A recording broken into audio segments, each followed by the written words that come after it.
2022 का विधानसभा चुनाव करीब है, तो वही अल्पसंख्यकों को क्या कहना है, किस ओर जा रहे हैं और किस मुद्दे को लेकर चुनाव होगा, उसी को लेकर मेरे साथ आज मौजूद हैं भाजपा के नेता शुएब खान।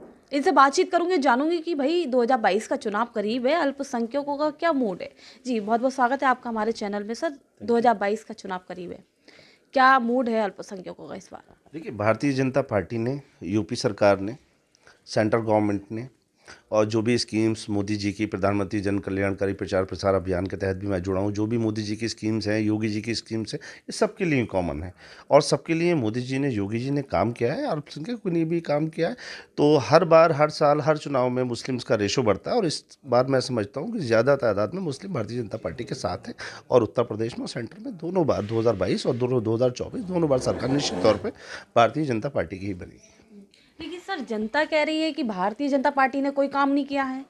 देखिए, आप आंकड़े उठा के देखें, यूपी गवर्नमेंट ने पिछले 4 साल में 6,65,000 नौकरियां युवाओं को दी हैं। और जो आप रिकॉर्ड उठाएंगे समाजवादी पार्टी का और बीएसपी का, तो इसकी तुलना में योगी सरकार ने नौकरियां ज़्यादा दी हैं। और चतुर्भुज विकास हुआ, रोडों का काम हुआ, और इस पीरियड में हुआ जिस पीरियड में पिछले 2 साल से हिंदुस्तान कोरोना काल में जूझ रहा है, उसके बाद इतने विकास कार्य हुए। तो मैं समझता हूँ कि गवर्नमेंट ने, यूपी गवर्नमेंट ने और सेंट्रल गवर्नमेंट ने विकास कार्य कराया। विकास ही हमारा मुद्दा हुआ चुनाव में। लेकिन सर युवाओं का कहना है ये सब नौकरियां जो दी गई हैं वो सिर्फ कागजी कार्रवाई में है, धरातल पे तो कुछ और ही है। ऐसा कुछ नहीं है मैडम।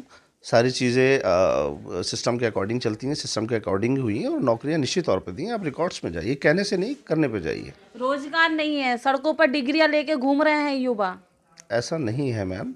आप देखिए, सारी चीज़ों को देखिए, सारी चीज़ों की तुलना कीजिए। अगर कोई पार्टी का एलिगेशन लगाता है, कोई अदर पार्टी का कोई एलिगेशन लगाता है, उस चीज़ को मैं नहीं कह सकता, उसे डिनाई करता हूँ। लेकिन आप धरातल पे जाइए, जाकर देखिए सरकार ने काम किया है। निश्चित तौर पे हमने नौकरियां दी हैं। विकास में हमारा देश आगे बढ़ रहा है और उत्तर प्रदेश आगे बढ़ रहा है। 2022 का चुनाव करीब है, क्या मुद्दा रहने वाला है इस बार और किस तरीके से तैयारियां कर रही है भाजपा सरकार?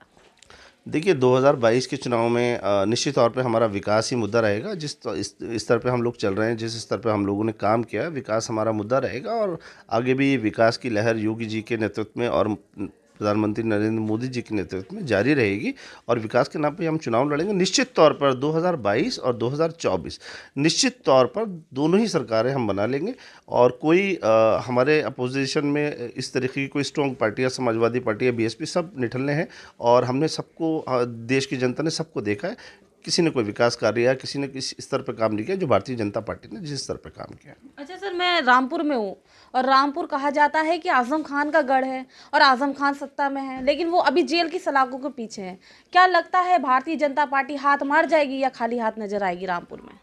देखिए, जैसी करनी होती है वैसी भरनी होती है। अगर आज़म खान साहब जेल में हैं तो अल्लाह ताला भाई उनको जल्द से जल्द जेल से निकाले और जेल से बाहर आएँ और उनकी तंदुरुस्ती भी बनी रहे।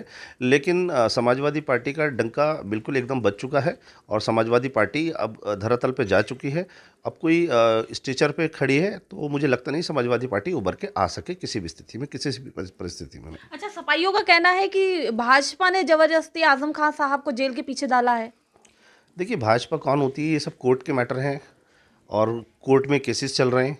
तो भारतीय जनता पार्टी का या भारतीय जनता पार्टी का इन चीज़ों से कोई लेना देना नहीं है। ये सब सरकारी और कोर्ट के मामले हैं, इसमें भारतीय जनता पार्टी का कोई लेना देना नहीं है। उनके अपने निजी मामले हैं। लेकिन सपाइयों का कहना है कि उनके परिवार को जबरन भाजपा सरकार परेशान कर रही है। नहीं, ऐसा कुछ नहीं है। सब हवाई बातें हैं। ऐसा कुछ नहीं है। ना कोई स्टेटमेंट इसमें का आता है हमारी पार्टी की तरफ से, ना कोई नेता हमारा इस तरह का कोई बयानबाजी करता है। वो उनके अपने पर्सनल मामले हैं, पर्सनल इश्यूज़ हैं, लोगों से लेकर उनके इश्यूज़ चल रहे हैं, उसके अकॉर्डिंग केस कोर्ट में चल रहे हैं, कोर्ट ने उनको जेल भेजा है। तो इसमें पार्टी का कोई रोल नहीं है। अच्छा सर, एक क्वेश्चन हो रहा है कि वो आजम खान की जो ट्रस्ट है जौहर, उसको नोटबंदी के समय पर करोड़ों रुपए का दान मिला है। देखिए, ये तो प्रशासन का काम है, ईडी का काम है। ये वो अपनी जांचें कर रहे हैं, कितना मिला कितना नहीं मिला। मैं इस मैटर में ना जानता हूँ, ना कोई कमेंट करना चाहता, क्योंकि ये ईडी का और सरकार का और कोर्ट का काम है। कितना फंड आया, फंडिंग तो हुई है डेफिनेटली। जब ईडी उसकी जांच करी तो फंडिंग तो हुई है, लेकिन कितना हुआ है, क्या हुआ है, ये सब सरकार का और ईडी का और इन लोगों का काम है। वो अपना काम कर रहे हैं। इसके मामले कोर्ट में लंबित है। 2022 का चुनाव करीब है, किस तरीके से प्रचार प्रसार किया जा रहा है भाजपा के द्वारा? देखिए, भारतीय जनता पार्टी को ज़्यादा प्रचार करने की ज़रूरत नहीं है। ना भारतीय जनता पार्टी ने कभी ज़्यादा प्रचार पे जोर करती है। भारतीय जनता पार्टी हमेशा विकास कार्यों पे जोर देती है और विकास कार्यों के अकॉर्डिंग ही सरकार बनाएंगे।